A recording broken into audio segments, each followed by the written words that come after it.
आप सभी का स्वागत है एक बार फिर से करंट अफेयर्स के इस सेशन में। दोस्तों आज है 16 अप्रैल का दिन। इस वीडियो में बात करने वाले हैं हम कुछ इंपॉर्टेंट करंट अफेयर्स के क्वेश्चंस के बारे में, और इन क्वेश्चन से बनने वाले आपके जितने भी इंपॉर्टेंट फैक्ट्स हैं उनको भी हम साथ में बात करते हुए चलेंगे। ठीक है, तो फ्रेंड्स आपको घर पर पढ़ाई करते रहना है। ठीक है, क्योंकि बहुत से स्टेट्स में, ठीक है ना, क्या कर दिया गया है, ऑफलाइन जो कोचिंग है, ठीक है, ऑफलाइन कोचिंग्स को बंद कर दिया गया है। तो अब आपके पास क्या एकमात्र साधन बचता है पढ़ने के लिए, ऑनलाइन मीडियम। ठीक है ना, जिसमें आपको भरपूर कंटेंट मिल जाएगा। ठीक है ना, तो डेली इसी से ही आपको पढ़ते रहना है। ठीक है ना, अगर आपने अभी तक टेलीग्राम चैनल को ज्वाइन नहीं किया है तो जरूर से कर लीजिएगा, उसका लिंक आपको डिस्क्रिप्शन बॉक्स में मिल जाएगा। शुरू करते हैं आज का वीडियो और लेते हैं आज के वीडियो का पहला क्वेश्चन। हाल ही में विजडन ने किस क्रिकेटर को पिछले दशक का सर्वश्रेष्ठ क्रिकेटर चुना है? पिछले दशक का इन द सेंस 2010 से लेकर के 2020 का जो समय है, ठीक है ना, क्योंकि अब एक अलग दशक शुरू हो गया है, 2020 वाला दशक शुरू हो गया है, तो इसलिए क्वेश्चन में कहा गया है पिछले दशक का। ठीक है ना, 2010 से 2020 के 20 का जो आपका समय है। ठीक है ना, तो विजडन ने किस क्रिकेटर को पिछले दशक का सर्वश्रेष्ठ क्रिकेटर चुना है? तो ये है भारतीय क्रिकेट टीम के कप्तान विराट कोहली। ऑप्शन बी आपका सही होगा।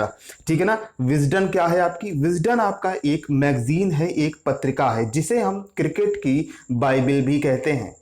ठीक है ना, अगर एग्जाम में पूछा जाए कि क्रिकेट की बाइबल किस पत्रिका को कहा जाता है तो आपको पता होना चाहिए विजडन पत्रिका या फिर विजडन मैगजीन को कहा जाता है।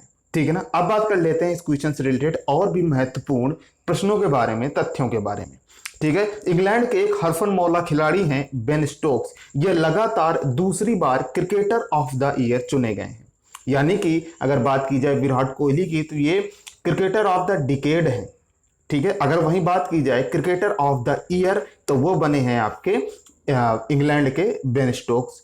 ठीक है ना, अच्छा, विराट कोहली तीसरे भारतीय हैं, ठीक है ना, जिन्हें प्लेयर ऑफ द डिकेड चुना गया। इससे पहले 1980 के दशक में, ठीक है ना, भारतीय टीम के पूर्व कप्तान कपिल देव को चुना गया था। ठीक है, उसके बाद 1990, ठीक है, 1990 के दशक में क्रिकेट के भगवान कहे जाने वाले सचिन तेंदुलकर को भी दशक का सर्वश्रेष्ठ क्रिकेटर चुना गया था। ठीक है, याद रखें, इंपॉर्टेंट है। अब बात कर लेते हैं कि बेस्ट प्लेयर, किस महिला क्रिकेटर को बेस्ट प्लेयर का अवार्ड दिया गया या फिर उन्हें नाम दिया गया? तो ऑस्ट्रेलिया के बेथ मूनी को सर्वश्रेष्ठ महिला क्रिकेटर के लिए चुना गया, और वेस्टइंडीज के कैरन पोलार्ड को सर्वश्रेष्ठ T20 क्रिकेटर चुना गया। ठीक है ना, याद रखना है, ये पूरी लिस्ट को आपको बना के रखना है, एग्जाम में आपसे पूछ सकता है। आगे बढ़ते हैं, दूसरा क्वेश्चन लेते हैं।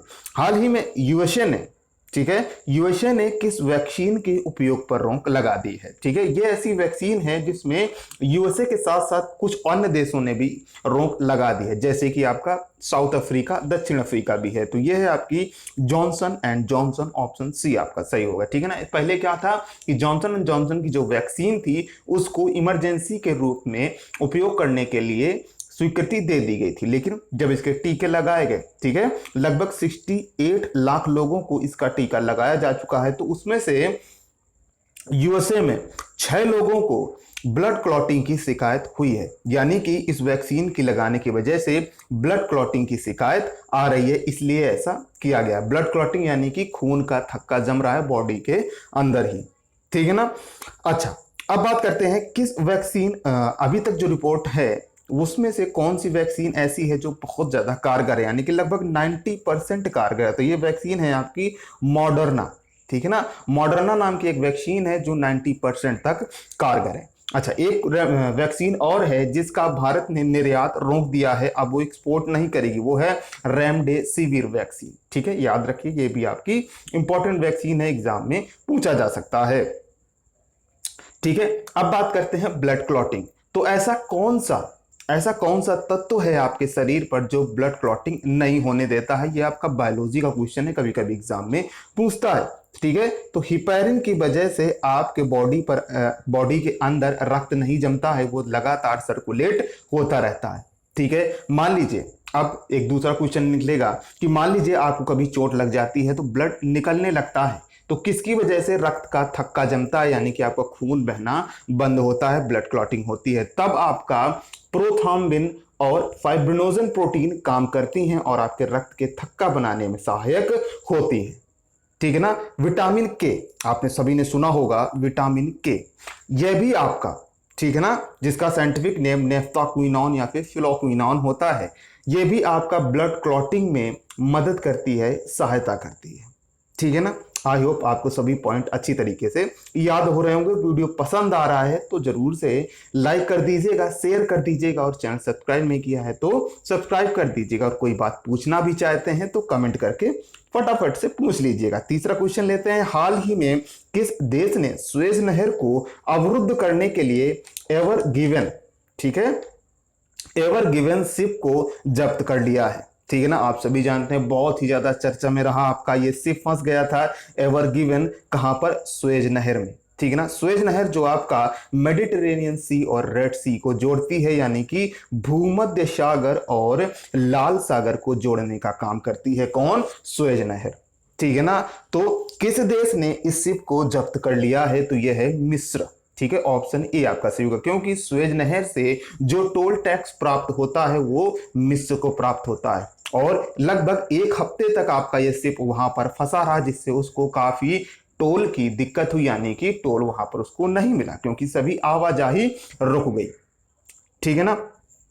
तो मिस्र ने इसको जब्त कर लिया है। क्यों जब्त कर लिया है? क्योंकि जब तक यह जब्त रखा जाएगा तब तक यह जब्त रखा जाएगा जब तक इस जहाज के मालिक 900 कितना 900 मिलियन डॉलर का जुर्माना पे नहीं कर देते हैं, या फिर जुर्माने का भुगतान नहीं कर देते हैं, तब तक इसको जब्त रखा जाएगा। अब इसका मालिक कौन है? तो जापान की एक कंपनी है, इमाबारी शिप बिल्डिंग। कौन सी है? जापान की एक बहुत ही फेमस कंपनी है। ठीक है, बहुत शिप के मामले में, शिप बिल्डिंग के मामले में बहुत ही फेमस कंपनी है इमाबारी शिप बिल्डिंग। ठीक है, तो उसका ये जहाज है, उसका ये शिप है। ठीक है, तो अब देखते हैं अगर ये कंपनी पे करती है 900 मिलियन डॉलर तो फिर ये शिप उसको मिल जाएगा। अभी फिलहाल मिस्र ने इसको जब्त करके रखा हुआ है। ठीक है ना। आगे बढ़ते हैं, चौथा क्वेश्चन लेते हैं। हाल ही में केंद्रीय स्वास्थ्य और परिवार कल्याण मंत्रालय द्वारा किस कार्यक्रम की शुरुआत की गई? ठीक है, तो यह कार्यक्रम है आपका आधार क्रांति। ऑप्शन बी आपका सही होगा। यह जो कार्यक्रम है इसका उद्देश्य है भारत में पोषण आहार के बारे में जागरूकता फैलाना। ठीक है, यानी कि हमें क्या अपने पोषण मतलब खाने में, आहार में क्या क्या पोषक तत्व लेने चाहिए, जिससे कि हमें शारीरिक कोई भी कमी ना हो। जैसे कि बायोलॉजी का जब कोई क्वेश्चन आता है एग्जाम में तो उसमें पूछा जाता है कि प्रोटीन की कमी से होने वाला रोग, तो आप लिखते हैं दो रोग बहुत ही फेमस हैं, एक है क्वाशरकोर और एक है मैरास्मस। ठीक है, ये क्वेश्चंस आपके एग्जाम में पूछे भी जाते हैं, तो याद रखिए इन पॉइंट्स को। ठीक है, तो पोषण आहार के बारे में जागरूकता फैलाना इस कार्यक्रम का मेन उद्देश्य है। इस मिशन का एक आदर्श वाक्य भी रखा गया है। क्या है आदर्श वाक्य? उत्तम आहार उत्तम विचार, गुड डाइट गुड कॉग्निशन। ठीक है, इंग्लिश में क्या बोलेंगे? Good diet good cognition. ठीक है, वर्तमान में केंद्रीय स्वास्थ्य और परिवार कल्याण मंत्री हैं डॉक्टर हर्षवर्धन। आगे बढ़ते हैं, पांचवा क्वेश्चन लेते हैं। हाल ही में किस खिलाड़ी को क्रिकेटर ऑफ द मंथ चुना गया है? ठीक है, आप सभी जानते हैं कि आईसीसी में भी हाल ही में शुरू किया गया आपका ये पुरस्कार है। ठीक है ना। तो जो प्लेयर एक महीने के अंदर सर्वश्रेष्ठ प्रदर्शन करता है, बहुत ज्यादा चर्चा में रहता है और दर्शकों को भी बहुत पसंद आता है, उसको क्रिकेटर ऑफ द मंथ चुना जाता है। इस तरीके से आईसीसी ने कहा है कि इससे हम प्लेयरों का प्रोत्साहन कर सकते हैं, उन्हें हम मोटिवेट कर सकते हैं। तो इस बार, ठीक है, इस बार भी एक भारतीय को चुना गया है, यानी कि लगातार तीसरा भारतीय चुना गया है, और ये हैं भारतीय bowler Bhuvneshwar Kumar. Option C आपका सही होगा। ठीक है, सबसे पहला क्रिकेटर ऑफ द मंथ किसे चुना गया था? जनवरी के महीने में ऋषभ पंत को चुना गया था। ठीक है, फिर दूसरा चुना गया रविचंद्रन अश्विन को फरवरी महीने के लिए। ठीक है, और मार्च महीने के लिए चुना गया है भुवनेश्वर कुमार को, यानी कि 3 बार क्रिकेटर ऑफ द मंथ चुना गया और तीनों भारतीय ही हैं। अब तक कोई विदेशी नहीं चुना गया है। ठीक है, याद रखें, एग्जाम में पूछा जा सकता है। आप हमसे सोशल मीडिया के माध्यम से भी जुड़ सकते हैं।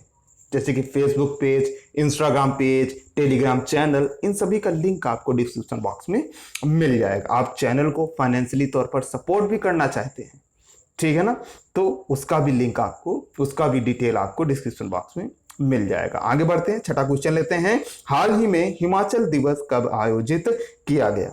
ठीक है, क्वेश्चन को ध्यान से सुनना है और इसके डिटेल भी आपको ध्यान से सुनना है। तो हिमाचल दिवस हाल ही में 15 अप्रैल को आयोजित किया गया। ऑप्शन ए आपका सही होगा। 15 अप्रैल 1948 को, कब? 1948 को हिमाचल प्रदेश आपका अस्तित्व में आया था। ठीक है, 1 जुलाई 1956 को, ठीक है, 1 जुलाई 1956 को हिमाचल प्रदेश को केंद्र शासित प्रदेश घोषित किया गया। यानी कि 1 जुलाई 1956 से पहले, यानी मैंने जो आपको डेट बताई 15 अप्रैल 1948, तो भारत के कुछ भागों को मिलाकर के इसको बनाया गया था, इस भाग को बनाया गया था। फिर 1 जुलाई 1956 को इसे केंद्र शासित प्रदेश का दर्जा दिया गया, यूनियन टेरिटरीज का दर्जा दिया गया। फिर 25 जनवरी 1971, ठीक है, ये डेटें आपको याद रखनी, कभी कभी पूछ सकता है। 25 जनवरी 1971 को यह नया राज्य बना, यानी कि एक नया राज्य अस्तित्व में आया। इस प्रकार यह भारत का 18वां राज्य बना। ठीक है, अब यहां से एक पॉलिटी का क्वेश्चन बना निकल के आता है, ठीक है, कि राज्यों के पुनर्गठन के लिए एक आयोग का गठन किया गया था। ठीक है, उसमें कुल कितने सदस्य थे और उस समिति का या उस आयोग का, राज्य पुनर्गठन आयोग का अध्यक्ष कौन था? ठीक है, अगर आपको पता है तो कमेंट बॉक्स में कमेंट करके बताइए, अदरवाइज मैं आपको कल के वीडियो में बताऊंगा। ठीक है, तो बात हो रही है हिमाचल प्रदेश की। तो वर्तमान में मुख्यमंत्री हैं जयराम ठाकुर और यहाँ के गवर्नर हैं बंडारू दत्तात्रेय। आगे बढ़ जाते हैं और लेते हैं 7वां क्वेश्चन। ठीक है, 7वां क्वेश्चन क्या कह रहा है कि हाल में वॉल्ट डिज्नी कंपनी इंडिया और स्टार इंडिया के अध्यक्ष के रूप में किसे चुना गया है? ठीक है, सभी लोग जानते हैं, डिज्नी को अच्छी तरीके से जानते हैं। तो वॉल्ट डिज्नी कंपनी इंडिया और स्टार इंडिया के अध्यक्ष के रूप में चुना गया है के माधवन को। ऑप्शन बी आपका सही हुआ। इन्होंने स्थान लिया है उदय शंकर जी का, ठीक है, जिन्होंने इस्तीफा दे दिया किसी कारणवश, तो उसकी जगह बना दिया गया के माधवन जी को। ठीक है, वॉल्ट डिज्नी कंपनी इंडिया और स्टार इंडिया का हेडक्वार्टर है मुंबई में। ठीक है, यानी इसका जो इंडिया की यूनिट है उसका हेडक्वार्टर कहां पर है? देश की आर्थिक राजधानी मुंबई में। आगे बढ़ते हैं, 8वां क्वेश्चन लेते हैं। हाल ही में सरकार द्वारा सभी आयु समूहों में स्वास्थ्य को बढ़ावा देने के लिए किस ऐप को लॉन्च किया गया? ठीक है, क्वेश्चन से ही क्लियर है कि ऐप क्यों लॉन्च किया जा रहा है। तो सभी आयु समूहों में, सभी एज ग्रुप में स्वास्थ्य को बढ़ावा देने के लिए इस ऐप को लॉन्च किया गया। तो नाम है इसका मानस, MANAS। ऑप्शन डी आपका सही होगा। अब इसका फुल फॉर्म सुन लीजिए, मेंटल हेल्थ एंड नॉर्मलेसी। ठीक है, नॉर्मलेसी ऑगमेंटेशन सिस्टम। एक बार फिर से, mental health and normalcy augmentation system. ठीक है ना। इस ऐप को सरकार के प्रमुख वैज्ञानिक सलाहकार प्रोफेसर के विजय राघवन ने लॉन्च किया है। ठीक है, आगे बढ़ते हैं, 9वां क्वेश्चन लेते हैं। हाल ही में जारी ताजा ODI रैंकिंग में विश्व नंबर 1 बल्लेबाज कौन बना है? और ये जो ODI रैंकिंग है, ठीक है, नंबर 1 का जो स्थान है ये बहुत दिनों बाद बदला है, लगभग 3.5 साल बाद बदला है। ठीक है, तो अब कौन आ गया है? तो ये है पाकिस्तान के बल्लेबाज बाबर आजम। ऑप्शन ए आपका सही होगा। और इस समय दक्षिण अफ्रीका के साथ पाकिस्तान की एक सीरीज चल रही ODI और उसमें बाबर आजम काफी अच्छा प्रदर्शन कर रहे हैं।